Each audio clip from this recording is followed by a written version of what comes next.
नमस्कार। मैं उषा कुमारी, प्रधान शिक्षिका, प्राथमिक विद्यालय गोपी बीघा कोंच गया जी से।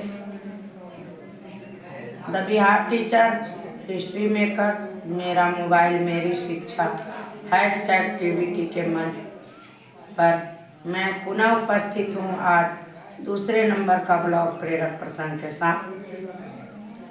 आज के प्रेरक प्रसंग में एक मैं जो छोटी सी कहानी लेकर आई हूँ, उसका शीर्षक है हमारा सबसे बड़ा बाधक, जीवन यात्रा की सबसे बड़ा बाधक अहंकार।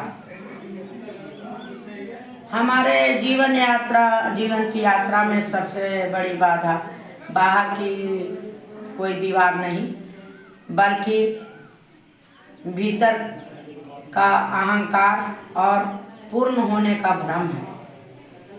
एक सत्यकाम नामक लड़का था जो कम उम्र में ही शास्त्र और तर्क विद्या में पारंगत हो गया था और उसे लगता था कि मैं सर्वज्ञ हूँ, सब कुछ जान चुका हूँ, सिर्फ मोक्ष की प्राप्ति का साधन नहीं पता। उसके ज्ञान के लिए वह एक दिन गुरु द्रोण के आश्रम में पहुंचा और गुरु द्रोण से कहा कि मुझे मोक्ष प्राप्ति का उपाय बताइए। गुरु द्रोण उसको देखते ही जान गए कि इसके अंदर कितना अहंकार भरा हुआ है। उसके बातचीत करने के तरीके से पता चल रहा था कि इसके अंदर अहंकार को कर भरा हुआ है, ज्ञानी होने का, पूर्ण होने का। गुरुजी ने उसे एक चाय से भरी हुई केतली दी और एक प्याली और तस्तरी दी और उन्होंने कहा कि इस केतली से चाय को कप में डालो। वह चाय डालता रहा, गुरुजी ने मना नहीं किया। चाय जब कप में भर गई तो चाय नीचे तस्तरी में गिर गई। तस्तरी के बाद फिर नीचे जमीन पर गिर गई। सत्यकाम ने खींचकर ऊब कर फिर कहा कि गुरुजी, ये तो कप के बाहर जा रही है चाय, अब तो इसमें चाय नहीं आ पाएगी।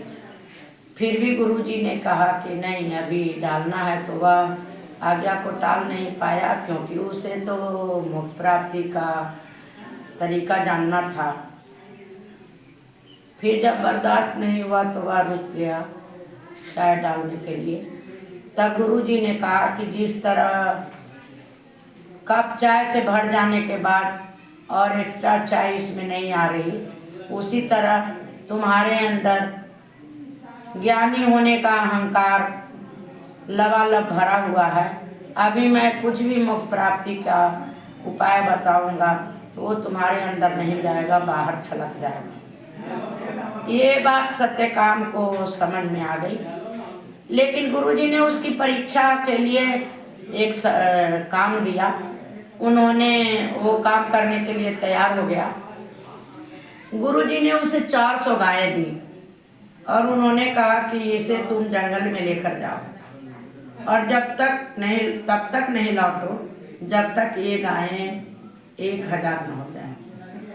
खुशी खुशी सत्यकाम गायों को लेकर जंगल की ओर चल पड़ा। बहुत दिनों तक वह गायों की पूरी श्रद्धा के साथ सेवा किया। इधर के शोर शराबे, चमक धमक से दूर प्रकृति के सानिध्य में रहकर।